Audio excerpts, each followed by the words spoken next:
Hi everyone welcome to Kalai social கிரமினலாக தான் பார்க்க போகிறோம். புதினா சட்னி இது என்னோட மெத்தடில் இருக்குன்னு இது எப்படி அரைப்பாங்க, மற்றவங்க எப்படி அரைப்பாங்கன்னு எனக்கு தெரில. தேங்காய் போடாமல் அரைக்கலாம், அது இன்னும் சூப்பர் டேஸ்டியாக இருக்கும். ஆனால் நான் இன்றைக்கி தேங்காய் போட்டு தான் அரைக்கிறேன்.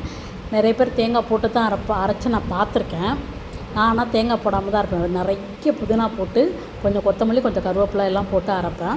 இன்றைக்கி நான் எப்படி செய்கிறேங்கிறத பார்க்கலாம். ஒரு கடாயில் 2 டேபிள் ஸ்பூன் எண்ணெய் ஊற்றி 1 டீஸ்பூன் கடலைப்பருப்பு, 1 டீஸ்பூன் உளுத்தப்பருப்பு போட்டு பெருங்காயம் போட்டு ஒரு 10 சின்ன வெங்காயம், 5 வரமிளகாய் எல்லாம் போட்டு நல்லா வதக்கிட்டு ஒரு 1/4 மூடி தேங்காய் துருவி எடுத்து போட்டு நல்லா ஃப்ரை பண்ணணும்.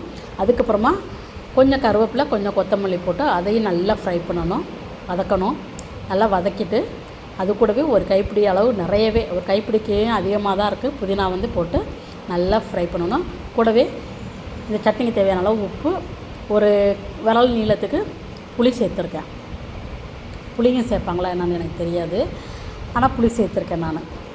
இதில் நான் மோஸ்ட்லி நான் எப்படி அரைப்பேன்னா தேங்காய் போடாமல் தான் அரைப்பேன். எனக்கு எங்களுக்கு அதுதான் ரொம்ப பிடிக்கும். நல்லா காரசாரமாக சூப்பராக இருக்கும்.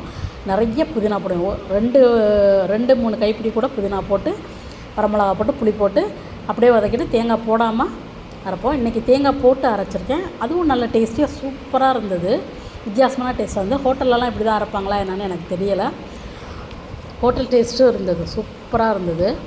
அப்புறம் ஒரு தாளிப்பு, சின்னதாக ஒரு தாளிப்பு, கொஞ்சம் எண்ணெய் ஊற்றி 1 டீஸ்பூன் கடலைப்பருப்பு, 1 டீஸ்பூன் உளுத்தம்பருப்பு போட்டு கொஞ்சம் பெருங்காயம் போட்டு தாளிப்பு கொடுத்துட்டோன்னா புதினா சட்னி டேஸ்டி, அல்டிமேட், ஆசம், இப்படி என்ன வேணாலும் சொல்லலாம். சூப்பரான புதினா சட்னி ரெடி. தோசையும் ரெடி. வாங்க எல்லோரும் சாப்பிட்லாம். தோசைக்கு புதினா சட்னி அல்டிமேட், வேறு லெவல். அப்படி இருக்கும். கூட 2 தோசை சாப்பிட்லாம் போல் இருக்கும். அப்படி இருக்கும். டேஸ்ட்டு சூப்பராக இருக்கும். கண்டிப்பாக எல்லோரும் ட்ரை பண்ணி பாருங்கள்.